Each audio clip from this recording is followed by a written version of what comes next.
very different from what the museum has done before. It's a splash of color.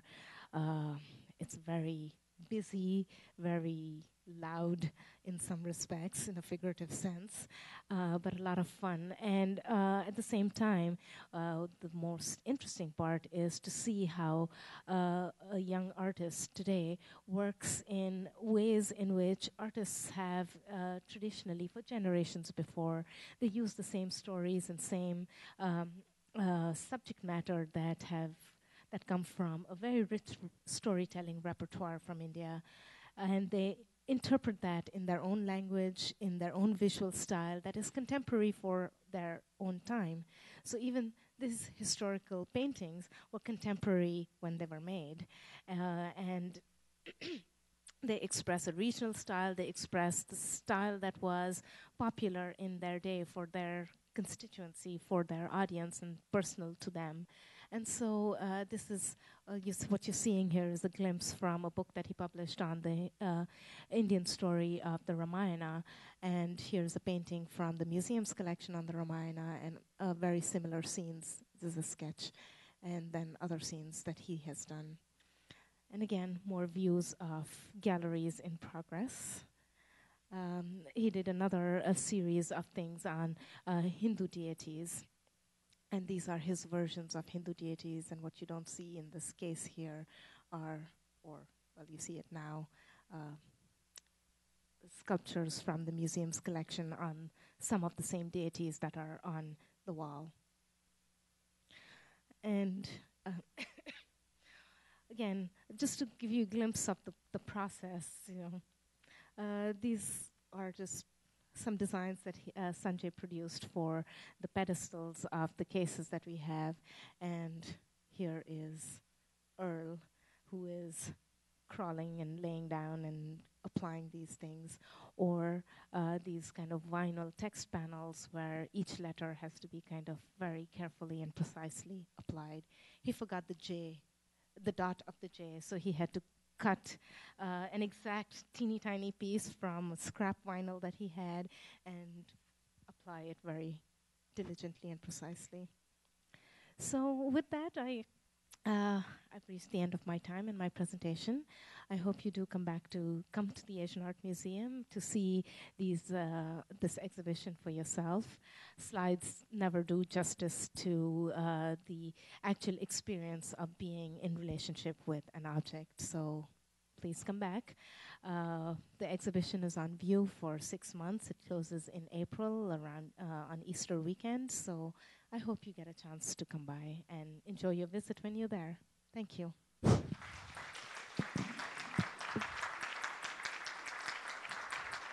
Kristen? Kristen, can we have the lights? We're going to turn the lights on. Why don't you have a seat and rest your... I'm fine. I'm totally fine. Well, I'm not, so I'm going to sit down. You'll have a hard time talking to me then. All right, so I suppose I will too. A few words while you rest. Here at the university, modern India is a subject of great interest. It's a crying shame in some ways, the fate of India in the 20th century. Not only did these group of people fade away, you might think of the folks who faded away in other parts of the world at different times. At the last moment, it was tragic. It was 1947. There was to be partition. Britain had been broken on the rack of World War II. Very strange man, friend of the royal family named Mountbatten, was sent to India to end it all. Some very poor rules were set up. He had his own unique problems. Like many in the British establishment, he was married to the wrong person. Her name was Edwina. And making his life difficult in this transition was the fact that Edwina was having a stormy love affair with Nehru. Making it even worse was the silly British decision to allow these Maharajas to decide on the fate of their principalities, which worked fine if the Maharaja and the principality were in sync. But when they were not, it has been a long-living cancer that has caused 3 wars. That is in Kashmir, beautiful part of India in the north. The Maharaja decided to go with India when partition took place, even though his population was by majority Muslim. And so since then, Pakistan and India have fought over this most beautiful part of North India, the cause of 3 wars. In all that process, India has been able to survive. People like Indira Gandhi decided that the past was the past, and as our guest said, ended these paychecks. Just like in the case of Margaret Thatcher, who had very little, she was the daughter of a greengrocers, which meant she didn't care if the Duke of Bedford went hungry. And so if you go to Britain today and want to visit great houses, you will notice that they are opened as museums, or in some places where you can stay. So it happened with these who could survive in India and hold on to something to make it work.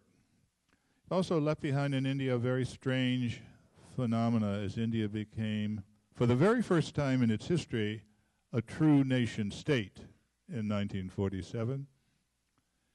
But scattered around the subcontinent were people who were captured brilliantly in films and in books. John Masters was a popular writer about India. His most popular book was called Bhawani Junction. MGM bought it for a gorgeous gal out of North Carolina that you know as Ava Gardner. She looked fantastic as what the British called a half-breed. That is, she played a character whose father was British and mother was Indian. And there are tens of thousands of those people who had to fit in. Generally speaking, that period has passed now, although the literature still harks back to it. I think many of you probably watched The Jewel and the Crown when it was the thing to watch on television. Today, Indian nationalists have their reborn literature, so they don't bother with this British nostalgia. It's a wonderful novel out of India today called White Tiger. If you haven't read it, you should. Gives you a startling view of the upward mobility of people at the bottom who want to get rich fast. And some of them are succeeding at that game.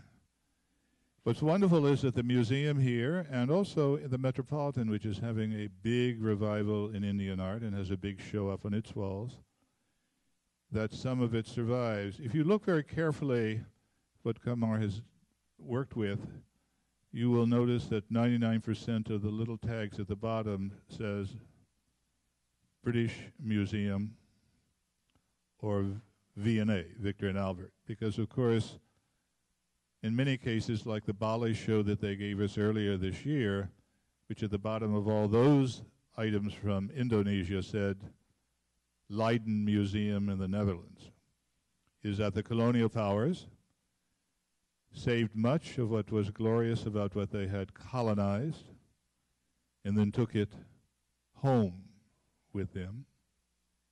The Brits will always tell you, oh, well, we took better care of it. If we'd left it there, it had all fallen to pieces. The French never tell you that, by the way. They just tell you, we took it. We not only took it, we've got it, and we're keeping it. Others try and apologize, but don't give it back. But it is wonderful, nevertheless. It came first, as we heard, to London, to a big show, and now in San Francisco, and soon to Richmond, and also stopping off in Toronto. It is a wonderful show. I hope you go to see it. It's up longer than most shows. Weren't you up for 5 months? That's That's right. It's a 6-month duration. I can't hear you. It's a 6-month duration, so the exhibition ends in April, first week of April. So now I want to tell you a few more things because I see some of you looking at your wine glass that you haven't got in your hand yet. Last week, we had President Obama's Assistant Secretary of Defense. It was depressing, but he was here. Depressing because of the news he carries to us. It's going to get worse because I have coming for you the woman who ran President Obama's Council on Economic Advisors.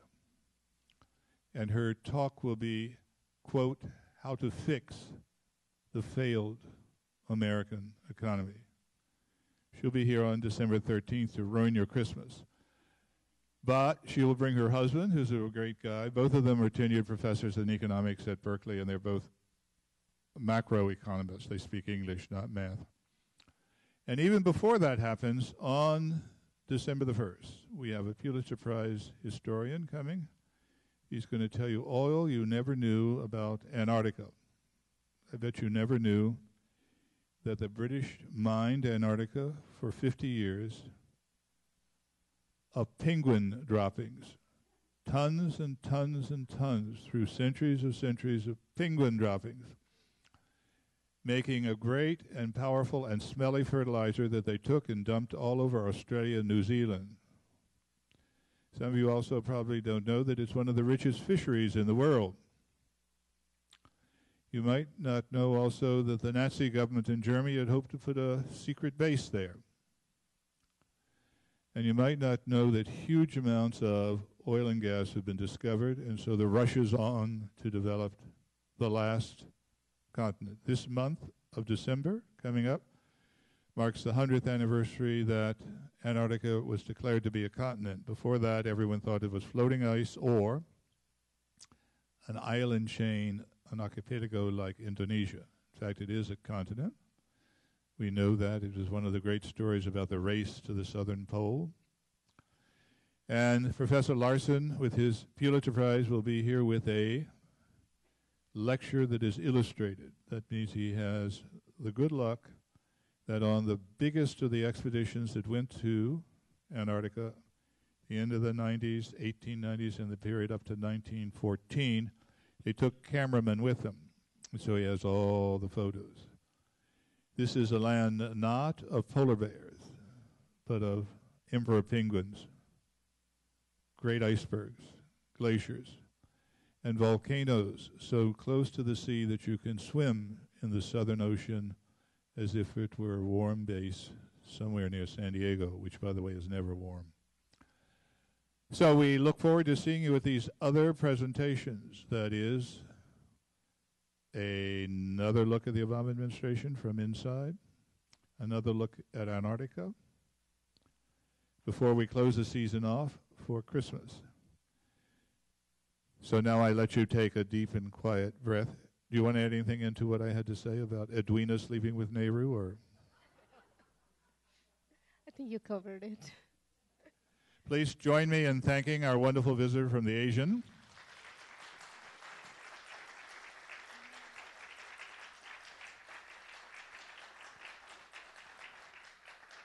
And the wine and the cheese awaits outside in the foyer.